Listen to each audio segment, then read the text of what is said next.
Ce voilier a été construit pour être beau comme dans le bon vieux temps. C'est pour ça que j'aime ce bateau. Certaines personnes ont de l'argent plein les poches et ils veulent le dépenser.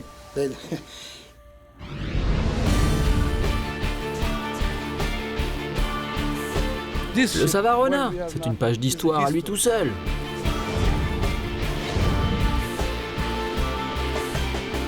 Pour que ce voilier soit aussi grand, il fallait que le mât soit très haut.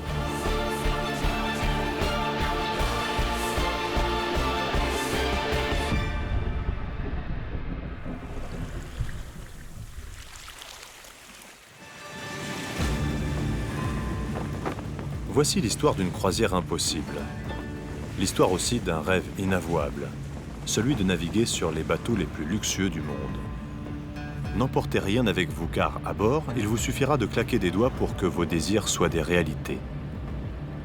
Dans la peau des milliardaires, vous allez sillonner des archipels paradisiaques, voyager dans le passé, ou encore hisser les voiles sur des bateaux qui sont en passe d'entrer dans la légende. Derrière ces coques rutilantes se cache un univers mystérieux. Rares sont ceux qui peuvent pénétrer les entrailles de ces navires hors normes. Exceptionnellement, nous avons pu filmer quelques jours à bord de ces monstres des mers. Notre voyage commence sur le plus grand voilier du monde.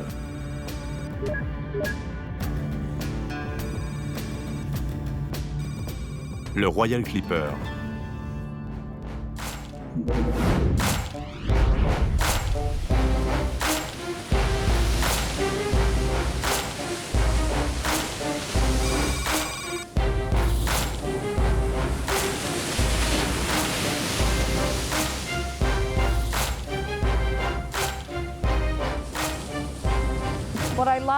Ce que j'aime dans ce voilier, c'est que ce n'est pas un hôtel flottant comme les autres navires de croisière. Ils sont très bien aussi, mais le concept n'est pas le même. Sur le Royal Clipper, les passagers peuvent vraiment naviguer à la voile. Ils peuvent voir l'équipage hisser les voiles et ressentir ce type de navigation. Alors bien sûr, on peut avoir le mal de mer de temps en temps, mais c'est plus un voyage classique. Tout n'est pas au top de la modernité. Ce voilier a été construit pour être beau, comme dans le bon vieux temps. C'est pour cela que j'adore ce bateau.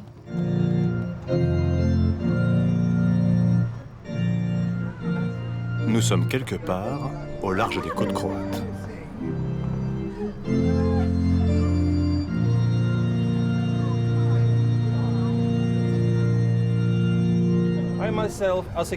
En tant que commandant du Royal Clipper, j'ai l'honneur et le plaisir de confirmer ici et maintenant que ces deux personnes, deux grands marins, ont échangé ces bagues comme un signe de fidélité et d'amour.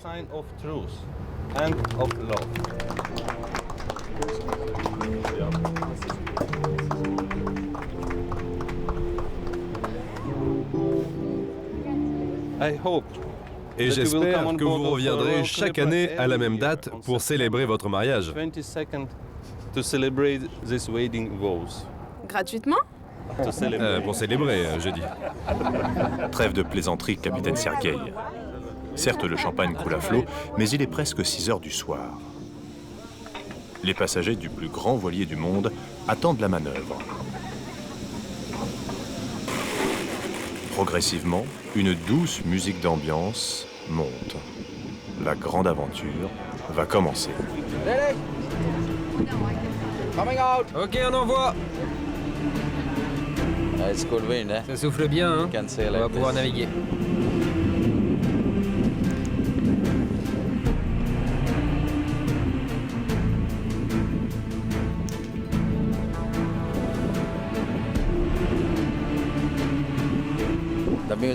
Ah, cette musique, vous savez, les gens sont fans de ce morceau.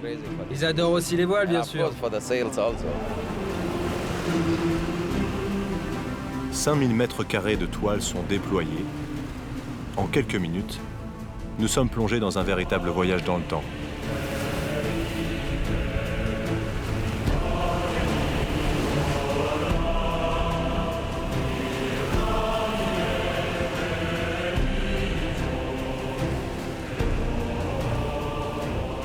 C'est quand même plus agréable d'être sur un bateau en bois comme ça que sur une ville flottante américaine sur les gros bateaux énormes. Quand même plus beau, hein. Non?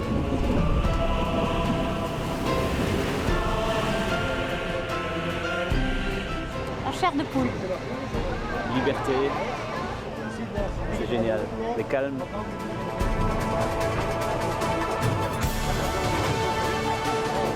C'est un rêve à réaliser.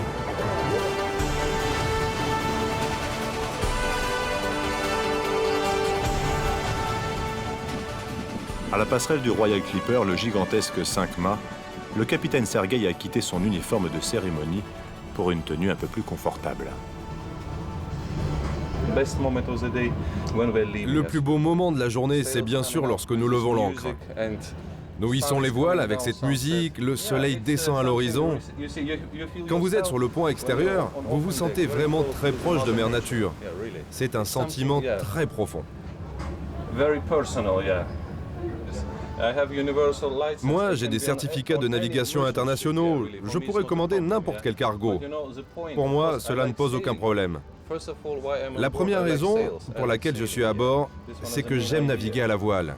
Et puis bien sûr, je me sens transporté, non pas un siècle en arrière, mais 5 siècles en arrière, à l'époque de Christophe Colomb. Parfois, je me sens dans sa peau, vous savez, lorsque nous avons toutes nos voiles. Qu'est-ce qui change finalement? 500 ans, cela n'est rien pour Mère Nature. Attention all stations, all square sails out, all square sails out except the main course and cross jack. À bord de cette croisière de haut standing, des Allemands, des Belges, quelques Français et un bon nombre d'Américains, dont cette joyeuse Texane, Cynthia.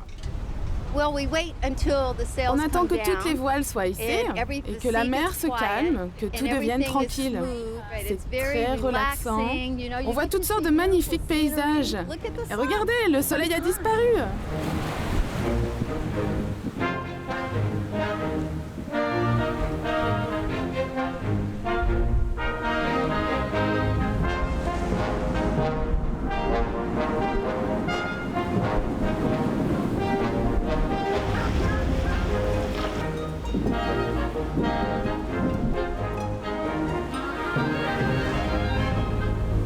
À l'origine de ce nouveau concept de croisière, un armateur suédois, Michael Kraft. Il a construit cet immense voilier d'après les plans d'un clipper allemand construit en 1902, le Preußen.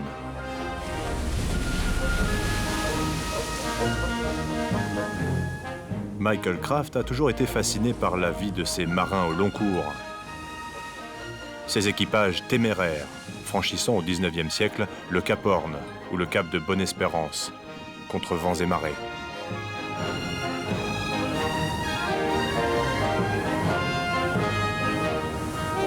Depuis que j'étais très petit, j'avais toujours un très grand intérêt pour les gros navires en voile.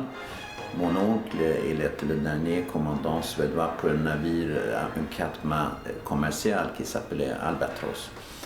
Et j'ai toujours eu ce grand intérêt pour des voiliers comme ça.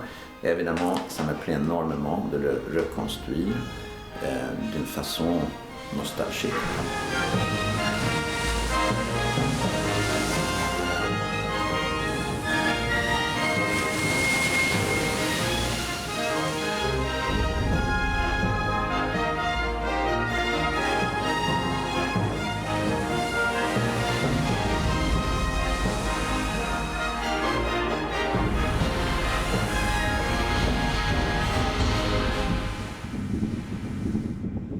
Aujourd'hui sur le Royal Clipper, point de roulage ou de tangage, mais juste ce qu'il faut d'activité physique pour éliminer les excès de la veille.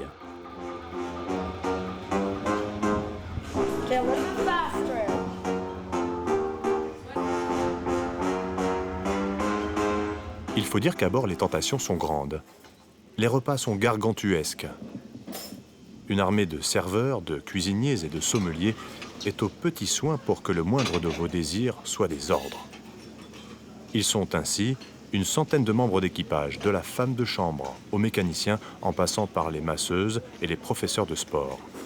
On compte un équipier pour 2 passagers.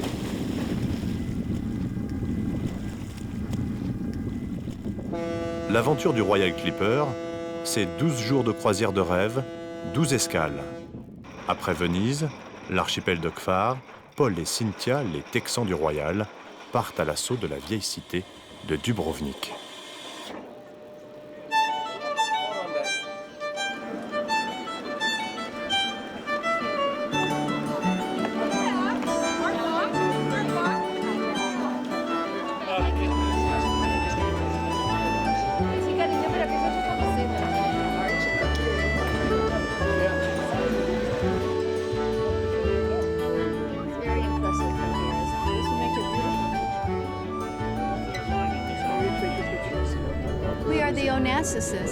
Nous sommes les Onassis de notre génération, pas vrai? On a l'impression d'être riches, spéciaux et uniques lorsqu'on se balade sur un voilier si beau. Ce qui nous a le plus impressionnés, c'est quand nous avons quitté la Croatie hier soir. Toutes les voiles étaient hissées, les lumières éclairaient la voilure et tout le rivage prenait des photos du Royal Clipper. On percevait les flashs, un peu comme si vous assistiez à une première de cinéma. Les gens prenaient des photos jusqu'en haut de la montagne où se dressait la forteresse. C'était impressionnant de voir autant de gens nous prendre en photo. Ça nous a vraiment émus.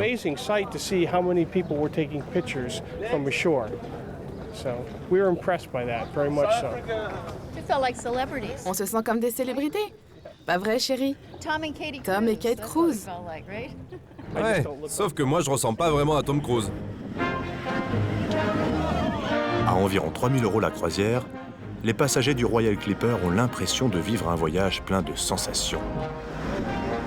Alors que les navettes s'enchaînent, nous nous faufilons derrière les portes interdites aux passagers, en compagnie de Joséphine, histoire de jeter un coup d'œil côté équipage.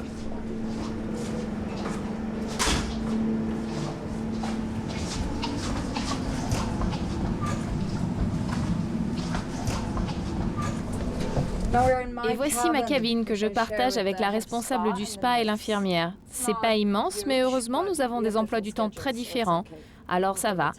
La plupart du temps, nous n'avons pas à nous battre pour l'espace ou pour prendre notre douche. C'est difficile de filmer l'univers de l'équipage.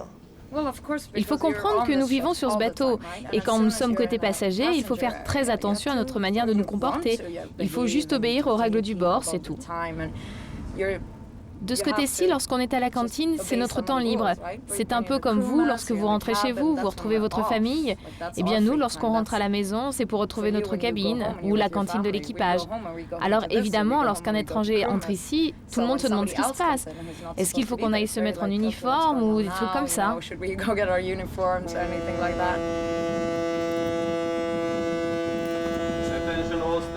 Plus vraiment le temps de discuter.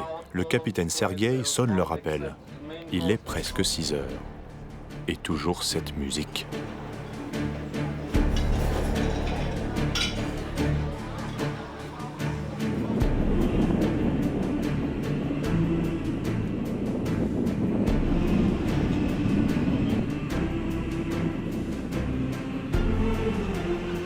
Juste avant la montée des voiles, Cynthia s'offre une dernière émotion à plus de 20 mètres au-dessus des flots. Excellent. C'est magnifique. Parfait.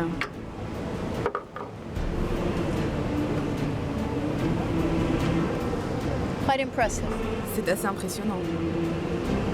Oh mon Dieu, on peut voir à des kilomètres.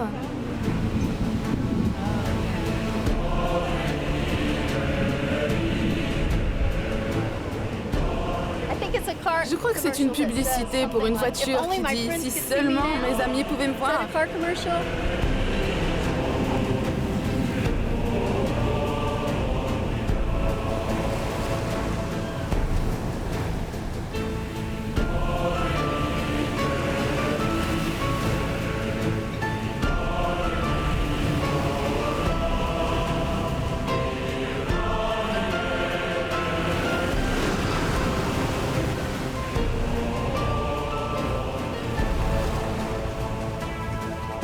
Le Royal Clipper et son équipage ont mis le cap sur la Sicile, où paraît-il un avis de coup de vent est en cours.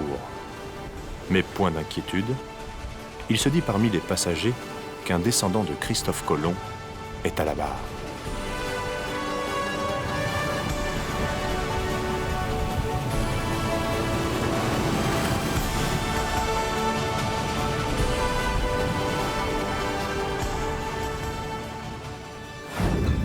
Nous quittons la Méditerranée pour des eaux plus claires et plus chaudes. Nous sommes attendus à bord d'Alicia, qui a jeté l'ancre à quelques encablures du Sri Lanka, dans l'archipel des Maldives.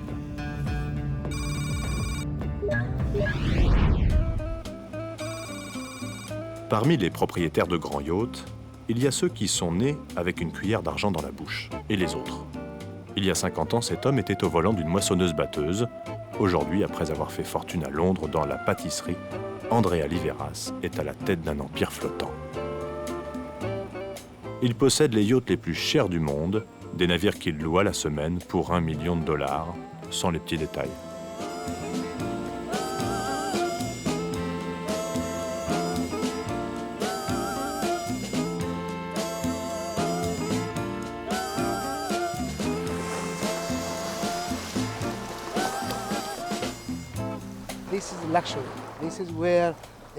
Ce bateau, c'est le summum du luxe. C'est là que viennent les rois, les reines, les princes ou les stars de cinéma. Bref, tous ceux qui peuvent se le payer. C'est leur rêve de venir sur ce méga yacht, ne serait-ce que pour 1 heure, une journée ou un mois. C'est vraiment un bateau magnifique et dans le monde, je peux vous le dire, il n'y a pas de comparaison.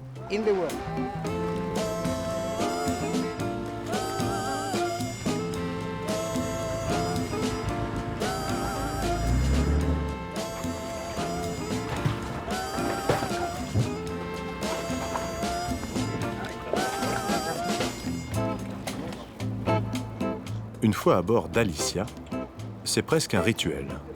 Andrea Liveras adore rappeler à ses invités qu'avant de faire construire l'un des yachts les plus chers du monde, il n'était qu'un simple paysan grec chypriote.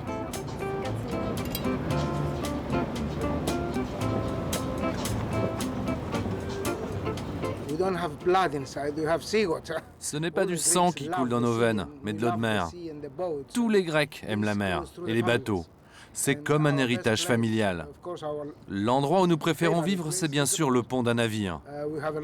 Je possède plein de maisons, plein d'usines, mais les bateaux, c'est vraiment notre fierté.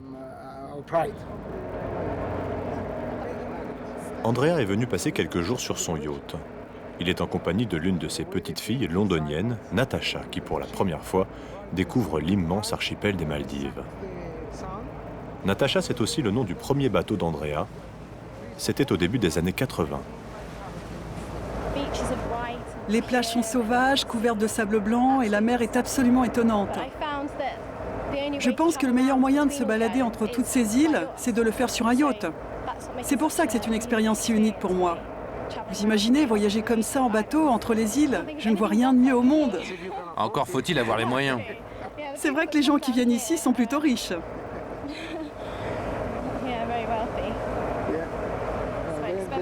Ils n'ont pas tous un grand-père comme moi. Ah ça non, c'est vrai, nous avons vraiment de la chance. Des bulles, encore des bulles, toujours des bulles. Voici le vrai luxe d'après Andrea Liveras, pour qui la croisière semble plutôt bien commencer.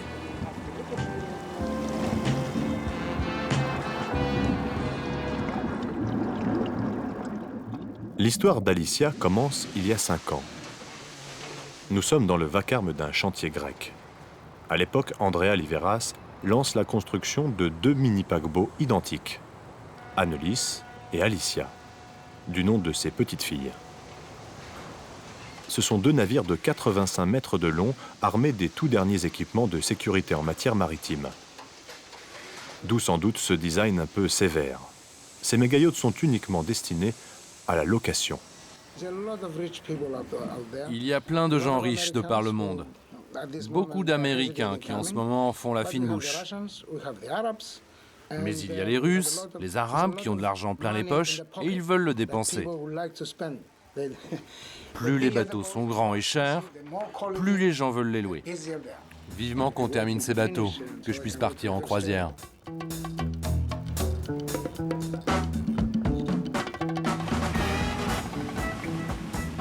Aujourd'hui, Annelies a été vendue. Quant à Alicia, elle navigue là où les propriétaires d'un jour la désirent. C'est le yacht le plus cher du monde. Il faut compter, tenez-vous bien, plus de 100 000 € la journée si vous voulez profiter de cet écrin très luxueux, aux allures parfois un peu kitsch. 100 000 €, sans compter bien sûr le plein d'essence, la nourriture et les pourboires du petit personnel.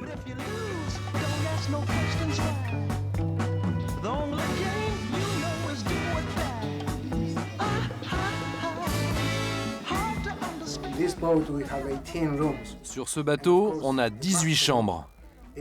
Et voici bien sûr la chambre du propriétaire. C'est la chambre qui revient naturellement à celui qui paye la location pour le bateau. Il doit avoir la meilleure chambre. C'est très spacieux et c'est l'endroit le plus avantageux pour profiter de la vue quand on navigue. C'est vraiment la meilleure vue du bateau. Mais nous n'avons pas vraiment le temps de profiter de la vue et de cette décoration censée plaire aux fortunes de la planète. Car nous avons rendez-vous dans les cales du navire pour une surprise.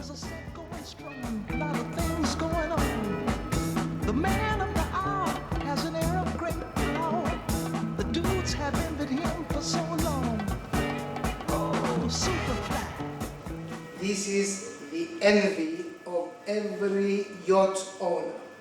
Voici le rêve de tout propriétaire de yacht qui se respecte. Ils veulent tous un spa comme celui-ci. Ils veulent les bains d'algues, les bains aromatiques, ils veulent la salle de massage, le salon de beauté, les soins de manucure, de pédicure. Je peux vous dire que ce genre d'endroit, personne n'en possède. Il n'y a pas de spa identique sur aucun autre yacht de luxe. Et maintenant, tout le monde me copie.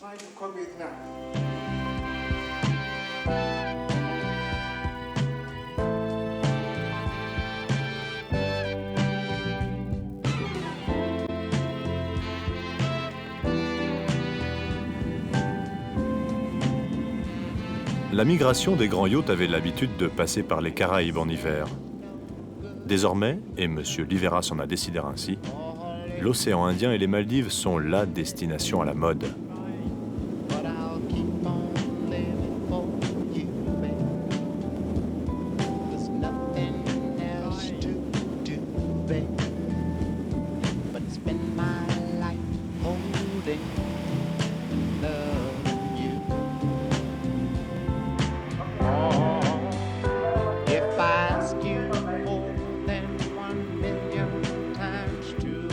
Dans l'immense passerelle d'Alicia, un fidèle du clan Liveras,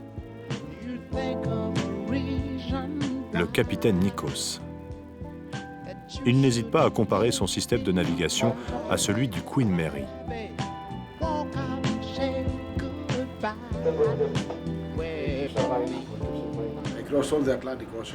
J'ai déjà traversé l'océan Atlantique avec ce bateau, par gros temps pendant 2 ou 3 jours. Et je peux vous dire qu'avec nos stabilisateurs, nous n'avons eu aucun problème. Les vagues peuvent passer par-dessus bord, le bateau, lui, suit son cap, sans aucune déviation.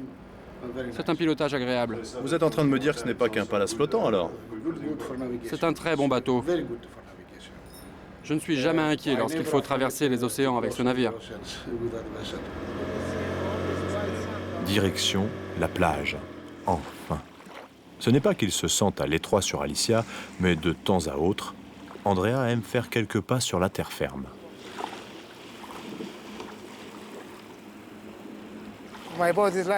Mon bateau, c'est un peu comme ma femme. Je l'aime de haut en bas. C'est vraiment ma très belle dame. C'est la plus belle femme du monde, à l'intérieur comme à l'extérieur.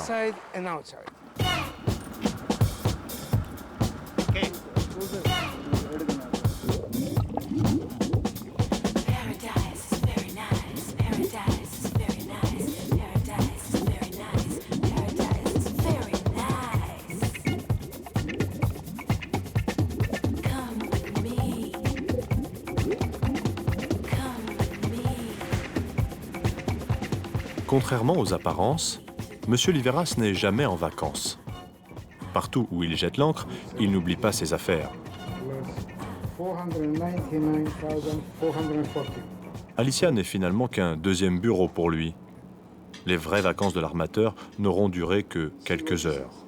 Il est temps maintenant pour lui de se replonger dans ces innombrables contrats de location dont les tarifs sont indécents pour le commun des mortels.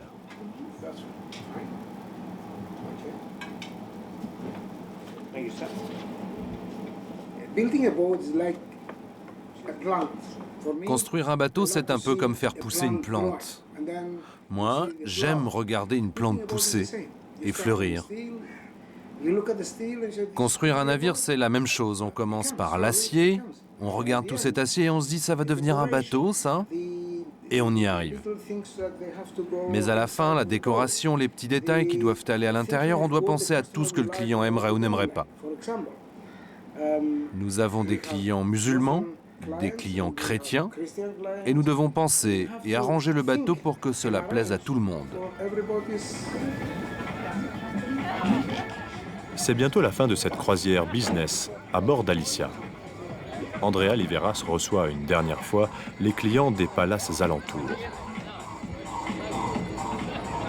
Demain matin, il s'envolera pour la France où ses architectes l'attendent. D'ici quelques mois, il prévoit la construction de 2 autres bateaux, 2 fois plus grands qu'Alicia. Son prochain yacht s'appellera Natasha. Cela vaut bien une petite coupe pour la route. Après 4 jours incroyables à bord de ce méga yacht, il est grand temps pour nous d'aller voir ce qui se passe côté Méditerranée.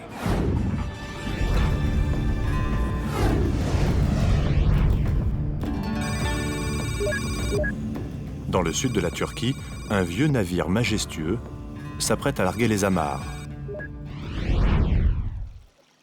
Dans la baie de Göcek, une drôle de barge est amarrée à même la falaise.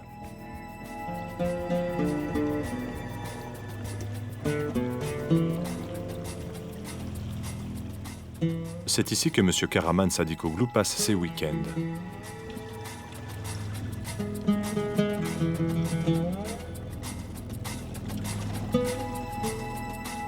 Il déplace sa maison flottante au gré de ses envies et surtout celle de son épouse.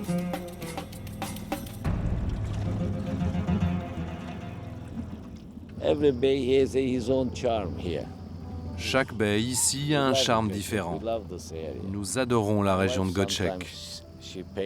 Ma femme aime bien peindre et elle veut que je bouge la maison chaque semaine dans une autre baie parce qu'elle veut les peindre toutes. Aujourd'hui, elle a une bonne collection de tableaux de ces endroits. C'est un lieu très relaxant. On adore vraiment. C'est si beau.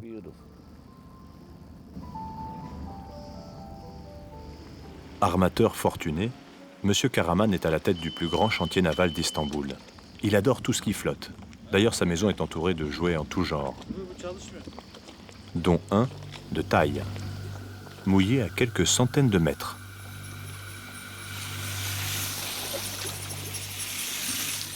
Le Savarona est un ancien vapeur long de 136 mètres, construit en 1931 à Hambourg pour une richissime américaine.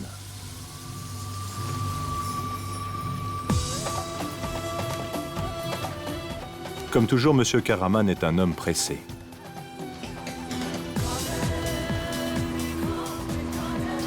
Quand il n'est pas sur sa barge de luxe, il passe volontiers quelques heures sur son grand bateau blanc, un navire qu'il considère un peu comme un vaste salon flottant, une belle salle de réception. Il loue le Savarona de temps à autre à des clients fortunés.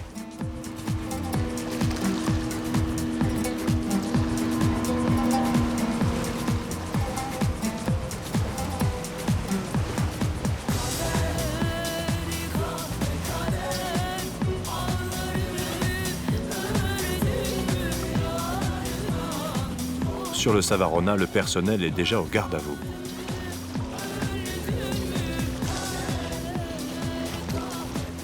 Mitin, le majordome, guette l'arrivée du patron.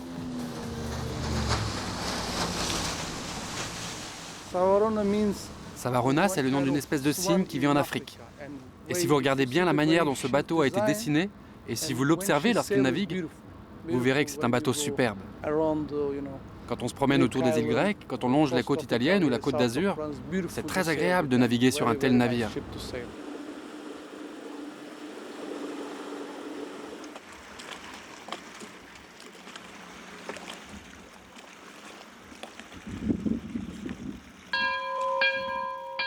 L'apparence extérieure de ce grand yacht est très classique.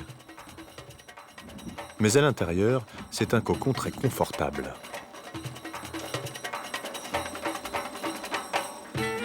C'est un mélange d'antiquité, de traditions ottomanes, de tapis anciens, de mobilier historique et de sculptures des années 30. Sans oublier, bien sûr, la petite touche de luxe.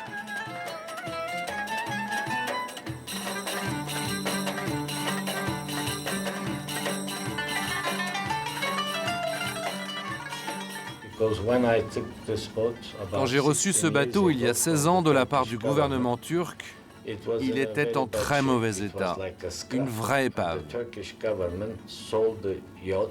Le gouvernement de l'époque l'avait vendu à un chantier de démantèlement pour $6 000 seulement. J'ai alors appelé le président turc pour lui dire que c'était une honte de se débarrasser ainsi du navire d'Atatürk. Il était au courant de rien. Il a aussitôt appelé les grands généraux de la marine. Il a tout annulé et m'a envoyé le bateau. Je l'ai alors complètement refait dans mon chantier à Istanbul. Les travaux ont duré 2 ans et demi.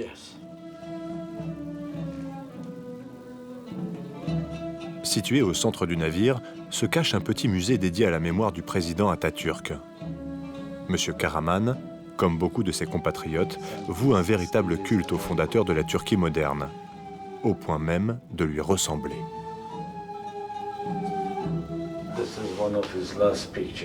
Voici une de ses dernières photos.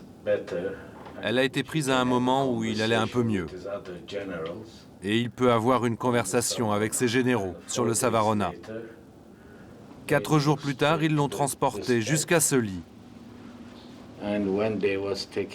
Il lui faisait régulièrement des prises de sang.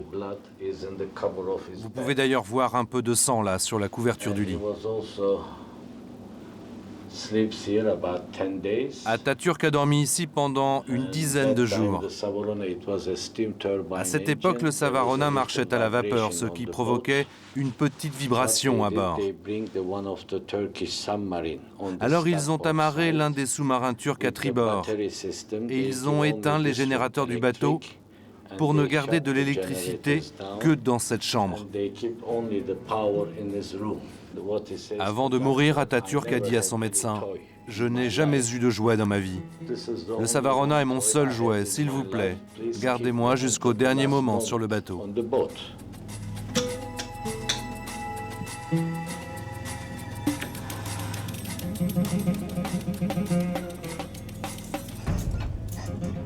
Une fois la chambre d'Atatürk fermée à clé, petite visite à travers le bateau qui fait la fierté de tout un peuple.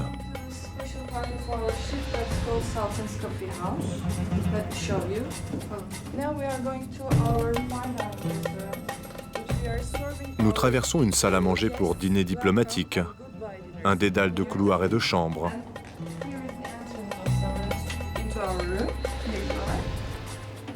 Une salle de bain précieuse.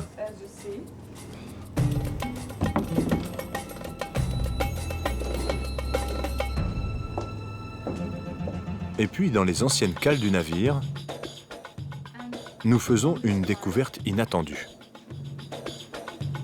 En sortant d'un ascenseur, dans une chaleur étouffante, voici les bains turcs du Savarona. Une immense pièce décorée avec 30 tonnes de marbre, du jamais vu sur ce type de yacht.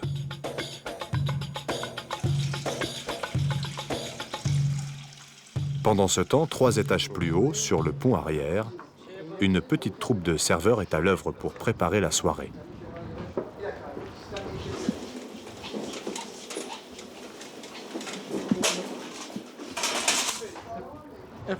Cela fait 6 ans que Metin est au service du propriétaire. 6 années de bons et loyaux services à la patrie turque, en quelque sorte. L'esprit de Mustafa Kemal demeure à jamais dans nos vies. Parce qu'il y a beaucoup de choses que nous avons héritées de lui, et notamment notre mode de vie à l'occidental. On lui doit tout. C'est pour cela que nous apprenons à nos enfants son histoire, pour qu'ils n'oublient jamais l'héritage d'Atatürk et les changements qui sont survenus grâce à lui. Moi, je vous le dis, une nation qui oublie son passé n'a aucun avenir.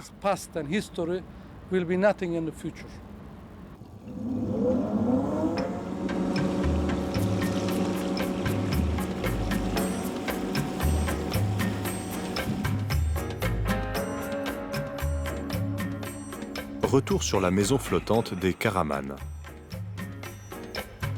Ce soir, madame et monsieur reçoivent à bord du Savarona. Leurs amis sont pour la plupart propriétaires des grands yachts qui mouillent dans la baie.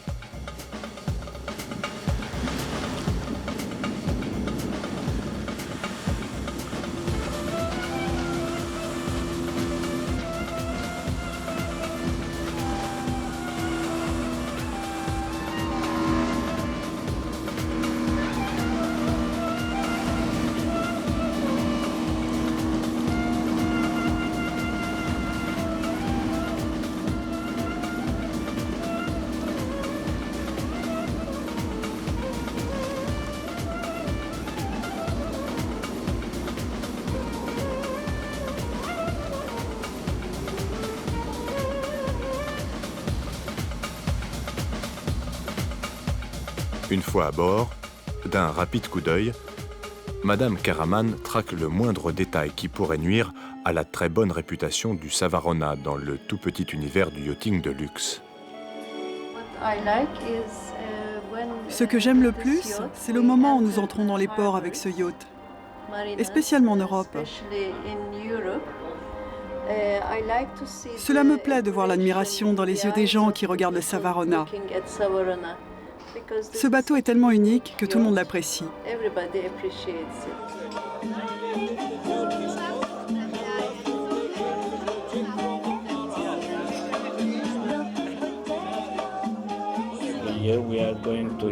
Chaque année, nous nous rendons dans un endroit différent de Turquie.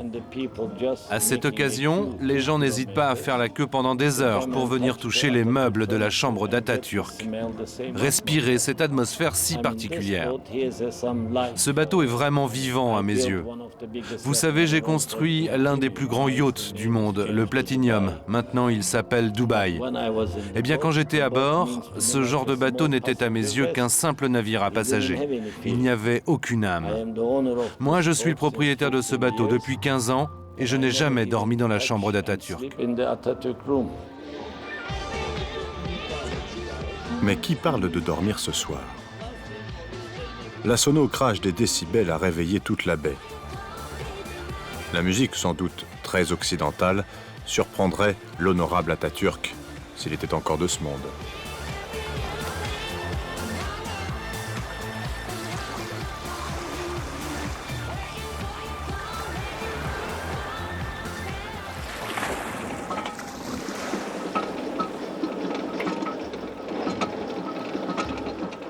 Le lendemain matin, il ne reste plus à bord que l'équipage. Les propriétaires du Savarona se sont envolés vers Istanbul, où dans quelques semaines, le grand yacht prendra ses quartiers d'hiver.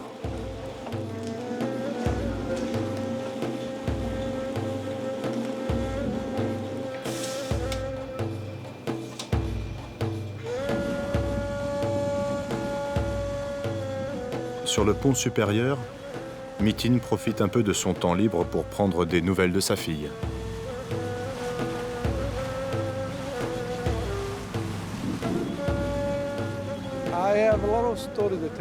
J'ai plein d'histoires à lui raconter. Lorsque je deviendrai vieux et qu'elle sera grande, je lui dirai où j'ai travaillé, je lui parlerai de tous ces endroits où je suis allé, des centaines d'escales. Ici, c'est la fin de ma carrière sur la mer. Après le Savarona, je ne travaillerai plus. Et je souhaite finir ma carrière sur le plus grand navire de luxe qui ne soit pas la propriété d'un roi ou d'une reine. J'ai vraiment plein d'anecdotes à lui raconter. Le Savarona, c'est vraiment une page d'histoire à lui tout seul.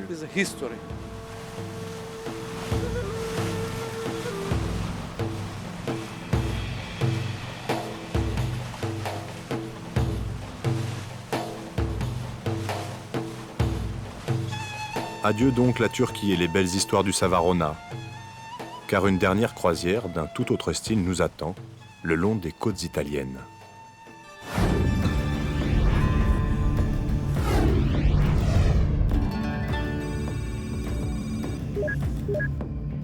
Non loin des îles de Capri, un bel oiseau blanc glisse sur la mer.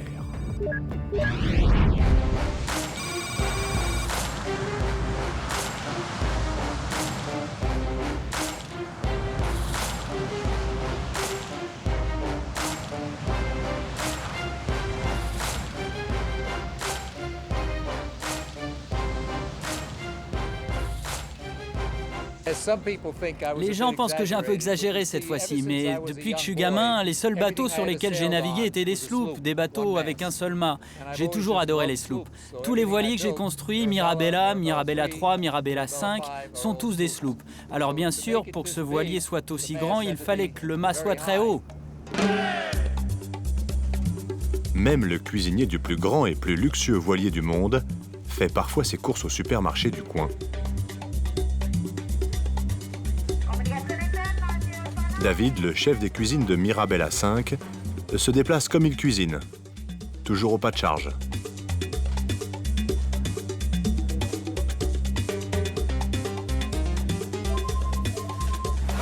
All right, lovely. I'll grab some fresh stuff. Okay, thank you. Bye bye.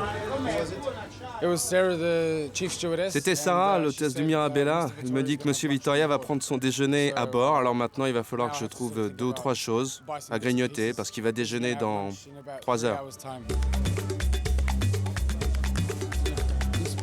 Possible filet? No, tranche. Tranche, not filet.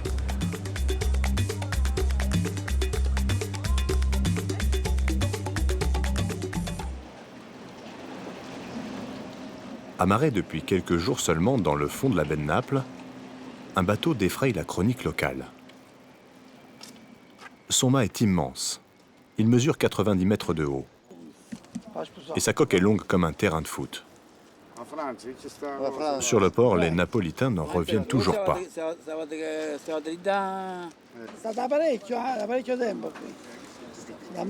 Avec une longueur de 75 mètres de long, Mirabella ressemble à un bébé bien ventru et très gourmand en essence.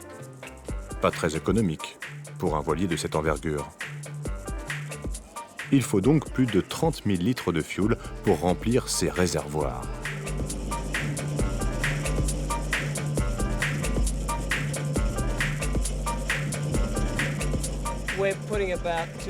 On est en train de mettre les 2 tiers du plein d'essence, histoire que nous puissions aller jusqu'en Sicile, puis en France, jusqu'au chantier naval. C'est donc la dernière fois que nous faisons de l'essence avant que le bateau parte vers la Côte d'Azur. Nous tiendrons environ 1 mois avant le prochain plein. D'ici là, nous aurons le temps de faire des ronds dans l'eau.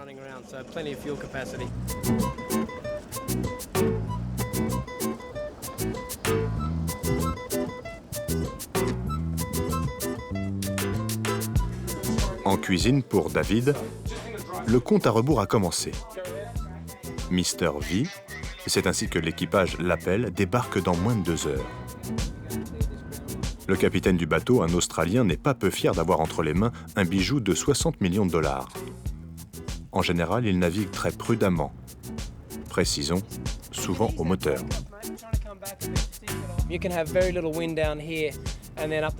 On peut avoir très peu de vent en bas et une forte brise en haut du mât. On ne la sent pas ici, mais je peux vous dire qu'il y a du vent là-haut. À Bonifacio, par exemple, il y a des falaises de chaque côté. Ça peut être calme ici et ça peut souffler à 20 nœuds là-haut. Et ça peut pousser le bateau de part en part. En plus, j'ai une quille qui se relève lorsqu'elle est en position haute. J'ai bien moins d'accroche sur l'eau. Et là aussi, lorsque j'entre dans des endroits peu profonds, c'est un peu difficile à manœuvrer. Il faut juste un peu anticiper. Envoyer une annexe pour voir, discuter avec la capitainerie, essayer de découvrir ce qui m'attend et surtout avoir un moyen de tout stopper et faire marche arrière en cas de problème.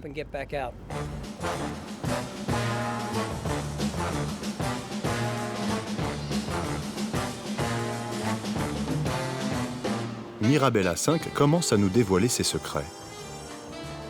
Sa coque peut contenir 2 bus londoniens, mais son dernier gadget est un petit bateau rapide caché dans son ventre.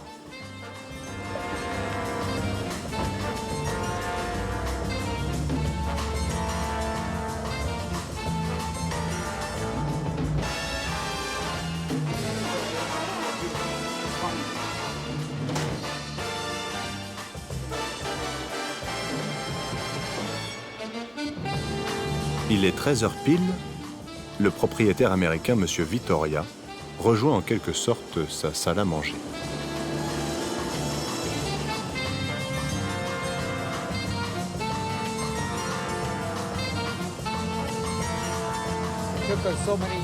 Cela nous a pris tant d'années pour le construire, qu'à chaque fois que je le vois, je constate qu'il est devenu exactement ce que nous souhaitions. C'est un vrai plaisir de l'approcher de cette manière, parce que d'après moi, c'est un voilier magnifique. À quelle espèce d'animal est-ce que vous pourriez comparer votre bateau, Monsieur Vittoria? Je ne connais pas le nom des oiseaux rapides, mais un oiseau qui pourrait voler très vite serait la meilleure des métaphores. Ou bien alors un jaguar. Un animal fin et rapide, agile, serait un peu exagéré parce que c'est une grosse unité, difficile à manœuvrer. Mais c'est vraiment un régal d'être à bord et de naviguer sur Mirabella parce que nous pouvons nous déplacer très vite.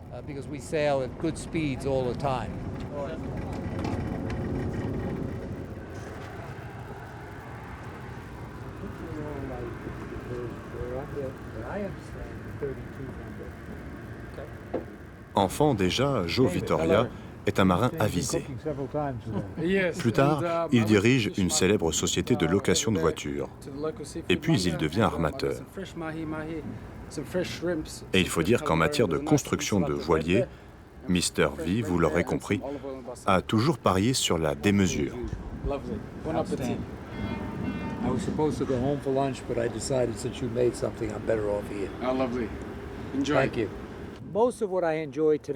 Aujourd'hui, mon grand bonheur, c'est ce que nous allons faire dans un moment ou ce que je vais faire demain avec tous mes amis. Nous allons prendre le large et mettre les voiles pour 2 ou 3 heures et après nous revenons au port, prendre un cocktail et dîner. J'apprécie lorsque nous partons pour aller mouiller quelque part. La plupart de mes amis m'ont dit « Tu as 3 voiliers, combien de fois as-tu traversé l'Atlantique ?»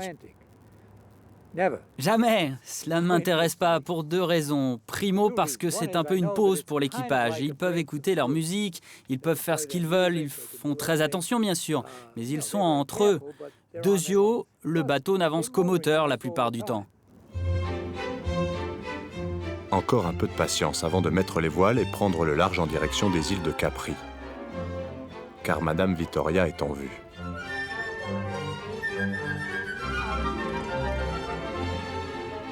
La propriétaire souhaite inspecter la décoration et les intérieurs du bateau avant la prochaine location de Mirabella.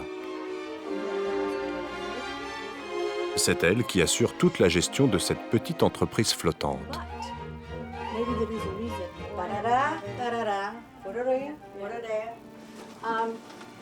Sarah, cette porte m'a été imposée par les autorités maritimes.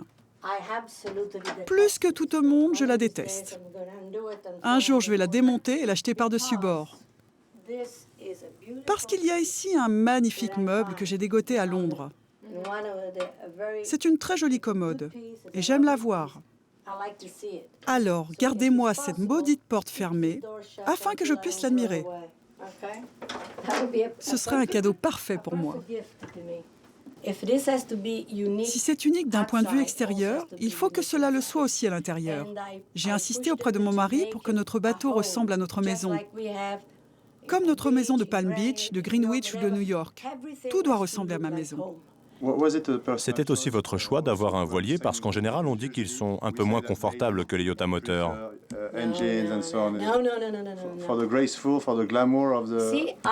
Écoutez-moi. Je suis née là-bas, dans l'une des maisons que l'on peut apercevoir. J'ai vécu toute ma vie au bord de l'eau. Mes frères et mon père étaient tous de grands marins. J'ai vécu toute ma vie sur un voilier. Je hais les moteurs. Je hais le bruit. Je déteste la fumée. Oui, bien sûr, ils sont confortables, parce qu'ils vont vite. Mais je peux vous dire qu'avec ce voilier, nous sommes aussi rapides que n'importe quel gros yacht à moteur. À part que nous n'avons pas le bruit, et nous avons cette allure tranquille.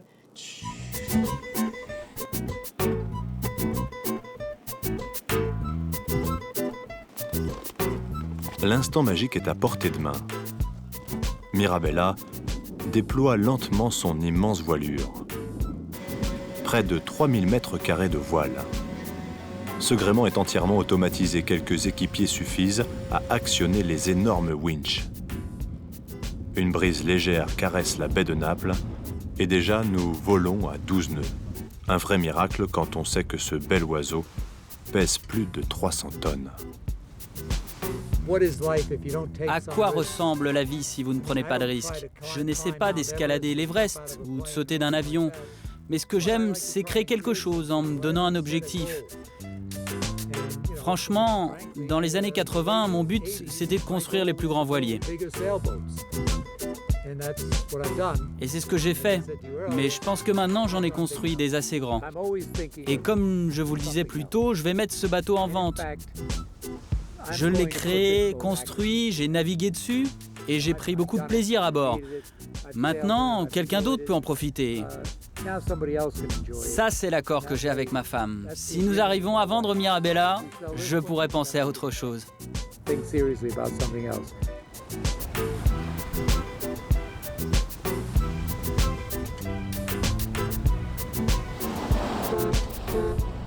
Appel à tous, appel à tous. Marins de tout pays, unissez vos économies. Mirabella 5 est à vendre. 60 millions de dollars et des poussières. Vouloir prendre le large, avoir l'impression que le monde vous appartient. Finalement, les propriétaires de ces navires de rêve nous ressemblent un peu, à quelques millions de dollars près. Notre croisière sur la planète des grands yachts s'achève. C'est un monde où l'on mesure souvent sa fortune et son bonheur à la grandeur de son yacht.